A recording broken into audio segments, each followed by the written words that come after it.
নমস্কার বন্ধুরা, প্রভাতীর রন্ধনশালায় তোমাদের সবাইকে স্বাগত।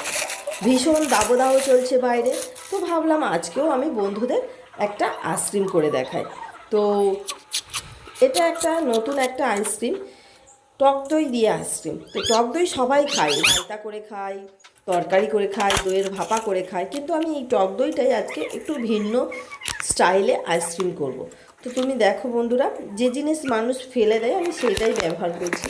এই যে পান্তুয়া বা গোলাপ জাম বলে, এই রসটা কিন্তু সবাই ফেলেই দেয়। তো আমি সেই রসটা দিয়েই আজকে টক দইয়ের আইসক্রিম করব।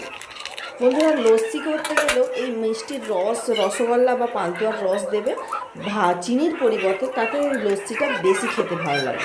তো আমি এখানে 200 টক দই নিয়েছি, আর কোনো জল দেব না, স্বাদ অনুযায়ী আমি মিষ্টির রসটা দিচ্ছি, যে যেমন খাই। আর একটু লবণ দেবো, আমি এখানে সাদা লবণ দিয়েছি টেস্টের জন্য। এর সঙ্গে একটু বিট নুন দিলে আর একটু ভালো হয়, আমার কাছে নেই তাই দিতে পারলাম না। এরপর একটু চামচ দিয়ে আমি ভালো করে ফেটে নিচ্ছি। তোমরা বন্ধুরা পারলে হ্যান্ড উইক্স দিয়ে ফেটে নেবে, তাতে কোনো দলা থাকবে না। ভালো করে ফাটা হয়ে গেলে, মিশ্রণ করা হয়ে গেলে, এরপরে আমি কাগজের যে কাপ হয়, বিয়ে বাড়িতে ব্যবহার করা হয়, সেই কাপ আমি ব্যবহার করেছি, কফির কাপ। তাতে আমি কিছু বাদাম দিয়ে দিয়েছি, পিনাট দিয়ে, আর দইগুলো সব ঢেলে দেব, ভর্তি ভর্তি করে দেব। দিয়ে একটা পাতলা প্লাস্টিক, ওপর থেকে কিছু বাদাম আবার ছড়িয়ে দেবো, খেতে ভালো লাগবে বলে, দেখতেও ভালো লাগবে। আর ওপর থেকে পাতলা প্লাস্টিক আমি আগে থাকতে কেটে রেখেছিলাম, সেই পাতলা প্লাস্টিক দিয়ে একটা গার্ডার দিয়ে এয়ার টাইট করে দেবো, আর মাঝখানে একটা ফুটো করে একটা স্টিক লাগিয়ে দেবো। তো জল জাতীয় কোনো আইসক্রিম করতে গেলে 6-7 ঘন্টা হলেই যথেষ্ট। যেহেতু কোনো ঘন জাতীয় কোনো পদার্থ দিয়ে আইসক্রিম করা হয়, যেমন দই বা দুধের বা আরও এরকম আম, এই জাতীয় দিয়ে কিছু আইসক্রিম হলে সেটা 10 থেকে 12 ঘন্টা ফ্রিজে অবশ্যই রাখতে হয়, আর ডিপ ফ্রিজেই রাখতে হবে, তবেই দই আইসক্রিমটা বসবে। নর্মাল ফ্রিজে কোনো দিন আইসক্রিম বসে না।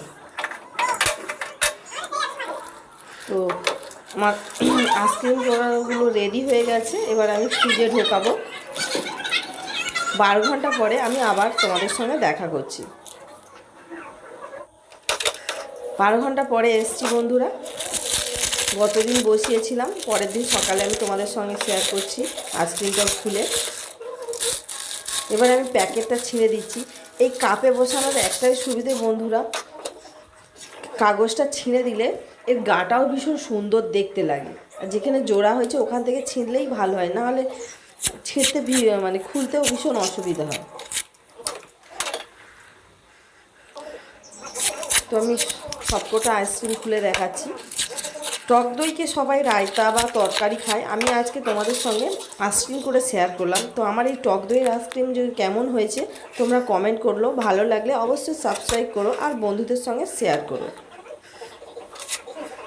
আমার তো খুব ভালো লেগেছে, তোমাদের কেমন লেগেছে তোমরা অবশ্যই বলো। আর দেখো বন্ধুরা কতটা ক্রিমি হয়েছে, কিন্তু খেতে অসাধারণ লাগবে।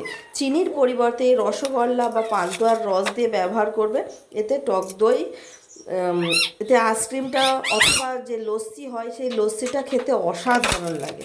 একবার করে খেয়ে দেখতে পারো, সেই যে রসটা ফেলে দিচ্ছ সেই রসটা একবার ব্যবহার করে দেখো বন্ধুরা। তো আসছি, আবার দেখাবে, টাটা।